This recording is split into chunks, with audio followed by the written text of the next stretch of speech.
지난주에 이어서 분이엘의 복 두 번째 말씀을 함께 나누고자 합니다.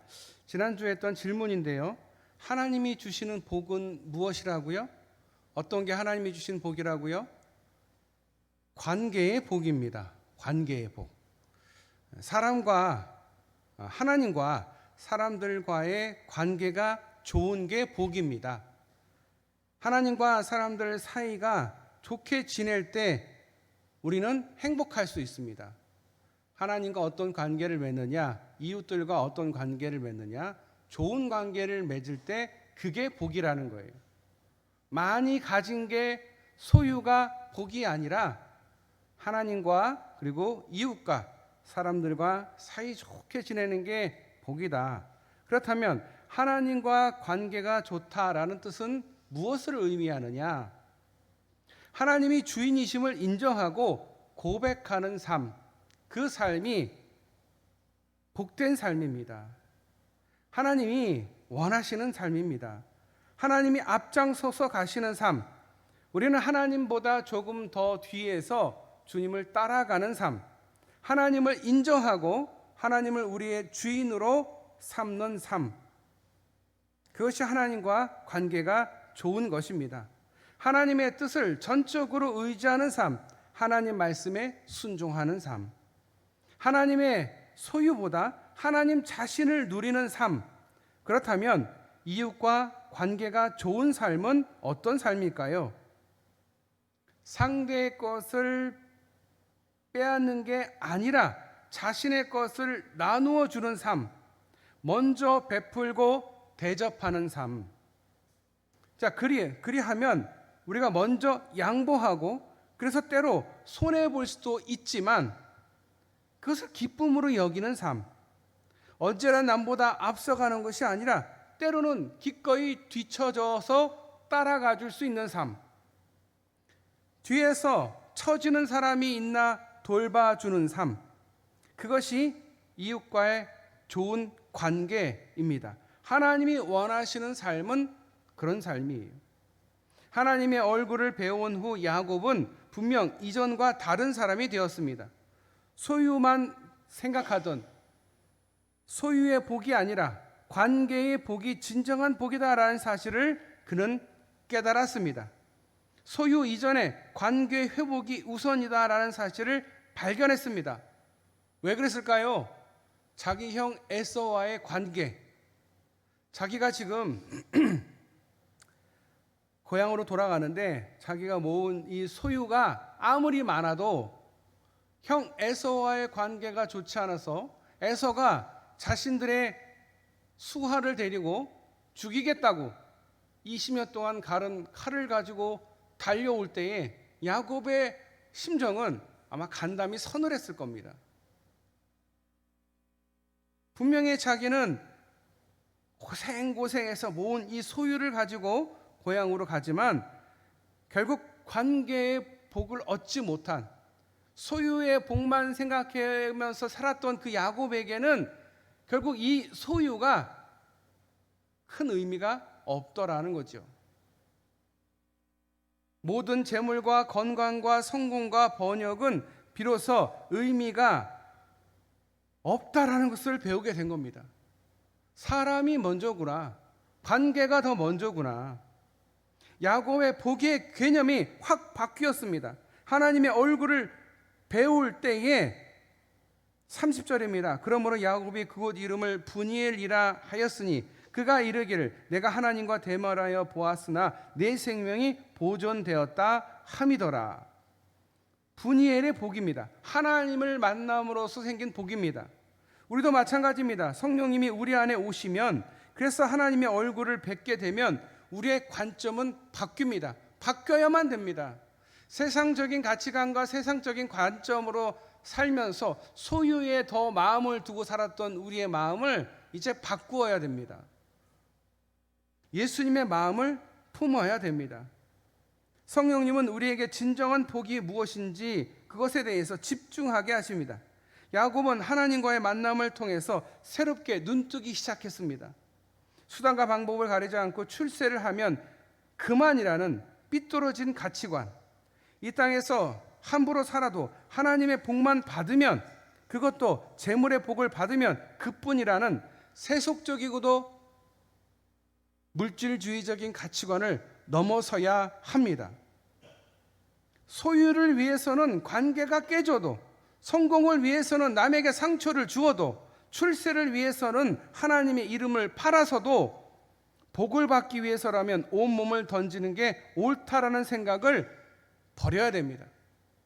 하나님은 그걸 우리에게 버리라고 하십니다. 그런 세상적인 가치관과 세상적인 기준과 세상적인 생각을 버리라는 겁니다. 야곱에게 원하는 건 그거예요.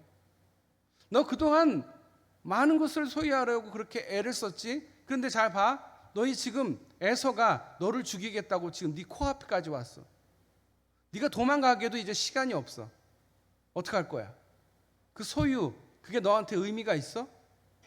그 소유를, 그 에서를 만날 때에 맨 앞에 두고 자기는 맨 뒤에 따라간다 한들 마음이 편하겠냐고. 절대 편할 수가 없어요. 불안함이 가시지를 않아요. 그러니 소유가 중요한 게 아니라 관계가 중요하다라는 것을 그제서야 야곱은 깨닫게 됩니다.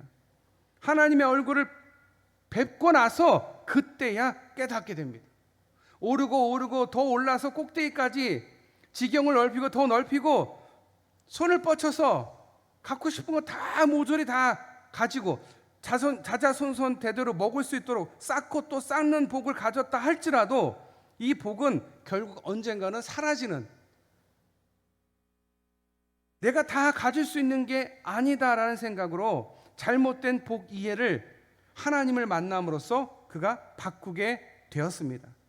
우리는 창세기 33장에서 형 에서와의 만남을 통해 달라진 야곱의 모습을 확인할 수 있습니다. 사실 야곱은 오랫동안 뿌리 깊은 죄의식에 사로잡혀 하나님 얼굴 앞에 나설 수가 없었습니다. 아버지를 배신했죠. 형을 배신했죠.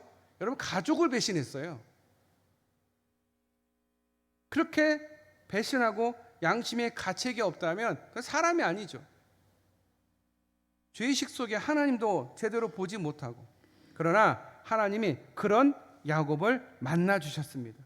하나님이 그를 용납해 주셨습니다. 야곱아, 내가 너를 용서한다. 그러나 이제는 다시는 그렇게 살지 말아라.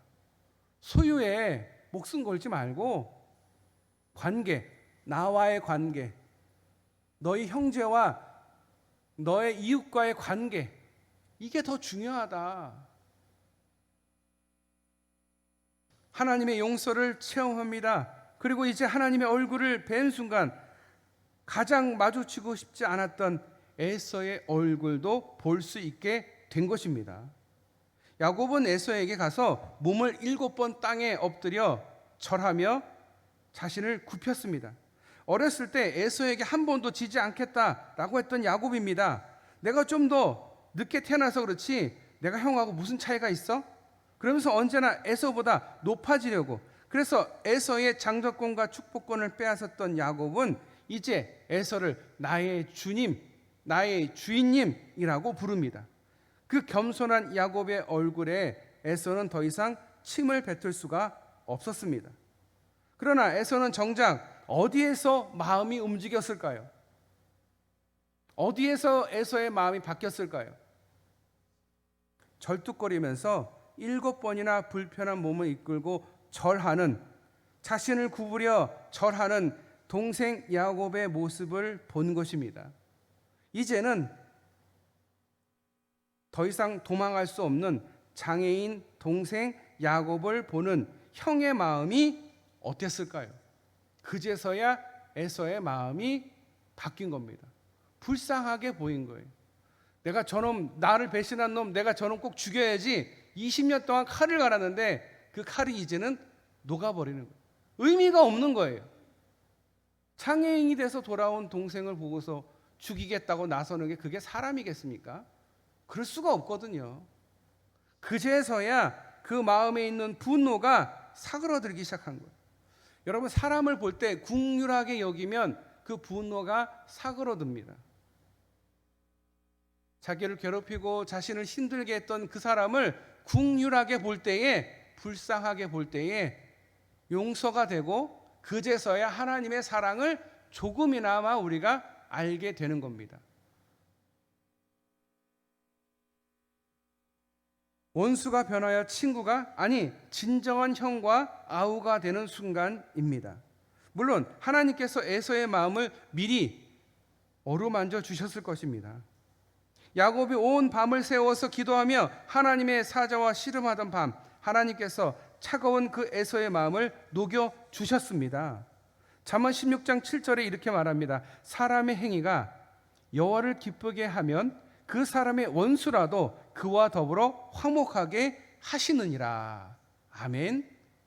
여러분, 어떤 문제가 있고 어떤 어려움, 특별히 사람과의 관계에서 어려움이 있을 때는 무엇을 해야 된다고요? 하나님을 기쁘시게 하면 그 깨어진 관계는 다시 회복될 수 있다라는 거예요.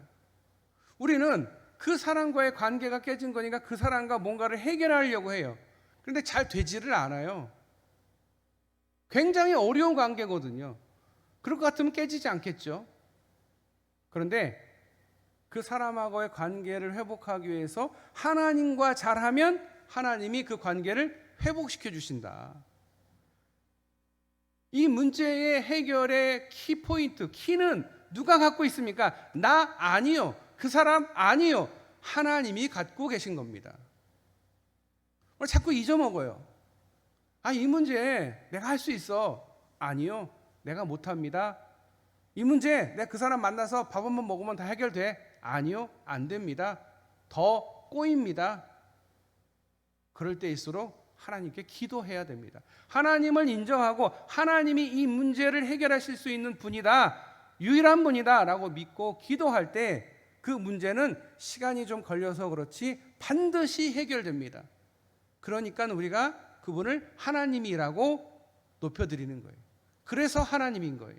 내가 할 수 없는 일을 해내시는 분, 전지전능하시고 이 세상 모든 것을 만드시고 운행하시는 여호와 하나님, 그분만이 가능하신 일입니다. 야곱과 에서의 관계, 야곱이 뭘 잘해서 에서가 뭘 해서? 아니요. 하나님이 이 관계를 회복시켜 주셨습니다. 모든 인간관계의 평화는 하나님과의 평화로부터 옵니다. 하나님의 마음이 감동이 되셔야 사람의 마음도 감동되는 일이 일어납니다. 그때 원수의 얼굴에서 하나님의 얼굴을 보게 됩니다.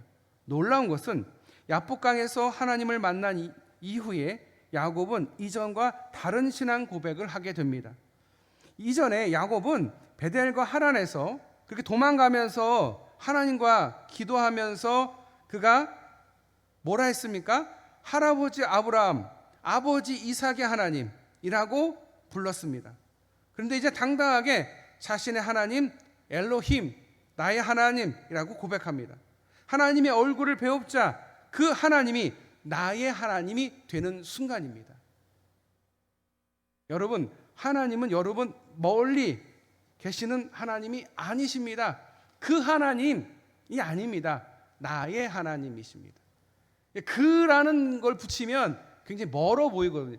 그리고 나와 관계가 없는 멀리 떨어져 있는 하나님. 근데 그렇지 않아요. 우리 하나님은 나의 하나님, 나와 함께 하시는 하나님, 내가 있는 곳에 함께 하시는 하나님. 며칠 전에 요양원에 갔는데 집사님께서 그런 말씀을 하시더라고요. 목사님 죄송해요. 아니 어르신 집사님 뭐가 죄송해요? 교회 못 가서 죄송해요. 요양원에 계시는데 어떻게 교회를 가겠습니까? 교회를 가야 되는데 교회를 못 가서 죄송해요. 제가 그래서 그렇게 말씀드렸어요. 집사님이 계신 그곳이 하나님이 계신 곳이고 그것이 교회입니다.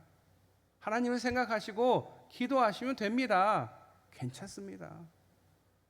우리도 한 번도 집사님을 잊어먹지 않고 계속 기도하고 있습니다.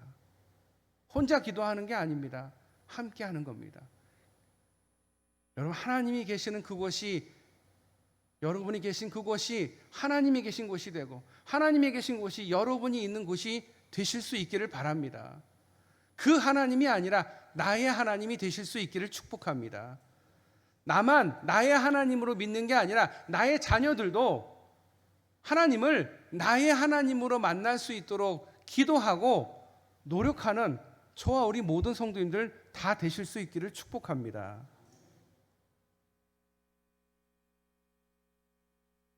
나의 하나님, 그 나의 하나님에 대해서 야곱은 하나님을 만나기 전에는 하나님과 거래하던 사이였습니다. 야곱이 가지고 있는 생각은 오로지 소유였습니다. 그때는 이렇게 기도합니다. 나를 지켜주시고 내게 떡과 옷을 주시면 여호와 내 하나님이 되실 것이다 라고 야곱은 말합니다. 하나님이 내게 복을 주셔야 하나님이라는 조건을 달았습니다. 그리고 이렇게 약속합니다. 하나님이 내게 주신 모든 것에서 11조를 하나님께 드리겠습니다. 하나님이 내게 복을 주셨으니까, 그래서 감사하니까 하나님께 내 소유의 일부를 드리겠습니다 라고 말합니다. 그러나 이제 하나님의 얼굴을 배운 야곱은 생각이 완전히 달라집니다.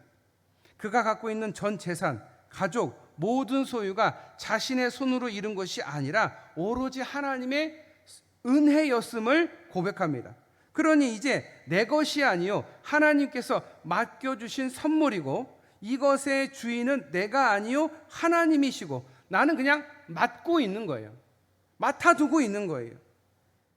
이제 야곱은 에서에게 예물을 바칩니다. 암 염소 200, 숫 염소 20, 암양 200, 순양 20, 젖나는 낙타 30, 암소 40, 황소 10마리, 암나귀 20, 새끼나귀 10, 모두 550마리입니다.